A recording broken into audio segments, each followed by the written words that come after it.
मैं गुंजन चौधरी आज आपको बताऊंगी कब है भादो मास की परिवर्तनी एकादशी, क्या है शुभ मुहूर्त, पूजा विधि एवं व्रत कथा और परिवर्तनी एकादशी का महत्व। और हाँ दोस्तों, यदि आप हमारे चैनल पर पहली बार आए हैं तो कृपया चैनल को सब्सक्राइब करें ताकि हमारा आने वाला नया वीडियो सबसे पहले आपके पास पहुंच सके। बेहतर समझने के लिए कृपया वीडियो अंत तक ज़रूर देखें। दोस्तों शुरू करते हैं आज का वीडियो। क्यों मनाई जाती है जलझूलनी ग्यारस? कई नामों से जाने जाने वाली जलझूलनी ग्यारस जैसे पद्मा एकादशी, जलझूलनी एकादशी, परिवर्तनी एकादशी, ढोल ग्यारस को मनाने का मुख्य कारण है। इस दिन माता यशोदा ने भगवान श्री कृष्ण के वस्त्र धोए थे तथा उन्हें स्नान कराया गया था। इसलिए आज भी भगवान श्री कृष्ण को शोभा यात्रा के साथ पालकों में बिठाकर स्नान कराने के लिए नदी तालाबों पर ले जाया जाता है। जलझूलनी एकादशी के बारे में शास्त्रों को अनुसार एक और मान्यता है कि इस भगवान श्री कृष्ण ने पहली बार करवट बदली थी, इसलिए इसे परिवर्तनी एकादशी भी कहा गया है। 2021 में कब है जलझूलनी एकादशी? भादो मास में शुक्ल पक्ष में पड़ने वाली एकादशी को परिवर्तनी एकादशी कहा जाता है। इसे जलझूलनी एकादशी या ढोल ग्यारस आदि के नामों से भी जाना जाता है। इस दिन भगवान विष्णु के 52 अवतार की पूजा की जाती है। इस बार परिवर्तनी एकादशी 17 सितंबर 2021 को मनाई जाएगी। इस दिन भगवान विष्णु योग निद्रा के दौरान करवट लेते हैं, इसलिए ही इस एकादशी का नाम परिवर्तनी एकादशी रखा गया है। क्या है परिवर्तनी एकादशी का महत्व? पुराणों में भी परिवर्तनी एकादशी के व्रत के महत्व के बारे में बताया गया है।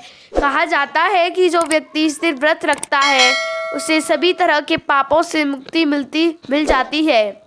इस दिन विष्णु जी के 52 अवतार की पूजा की जाती है।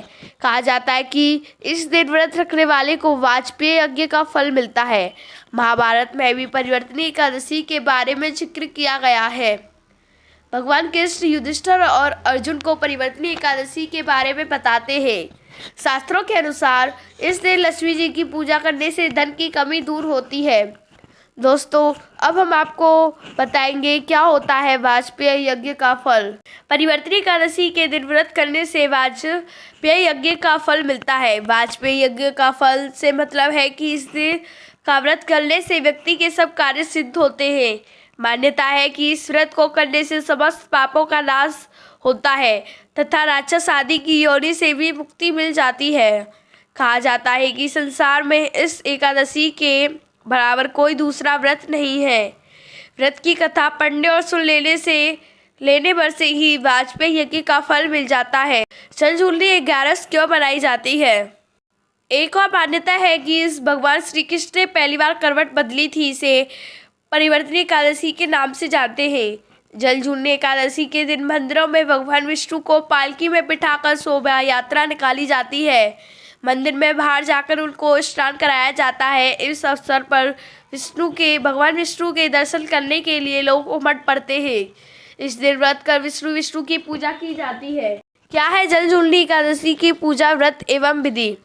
इस व्रत में धूप, दीप, नैवेद्य और पुष्प आदि से पूजा करने की विधि विधान है। इस तिथि के व्रत में 7 कुंभ स्थापित किए जाते हैं। 7 कुंभों में 7 प्रकार के अलग अलग धान्य भरे जाते हैं।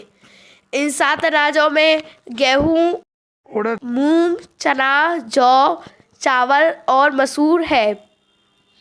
एकादशी तिथि से पूर्व की तिथि अर्थात 10वीं तिथि के दिन इनमें से किसी धान्य का सेवन नहीं करना चाहिए। कुंभ के ऊपर श्री विष्णु की मूर्ति रखकर पूजा की जाती है। इस व्रत को करने के बाद रात्रि में श्री विष्णु के पाठ का जागरण करना चाहिए।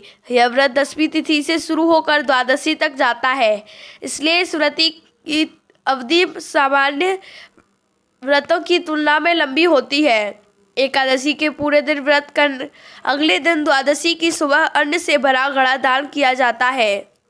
एकादशी के दिन शोभा यात्राएं निकाली जाती है जिसमें भक्तजन भजन, कीर्तन, गीत गाते हुए प्रश्न मुद्रा में खुशी मनाते हैं। दोस्तों अब लेते हैं आपसे विदा, मिलेंगे एक नई वीडियो के साथ। राधे राधे, धन्यवाद।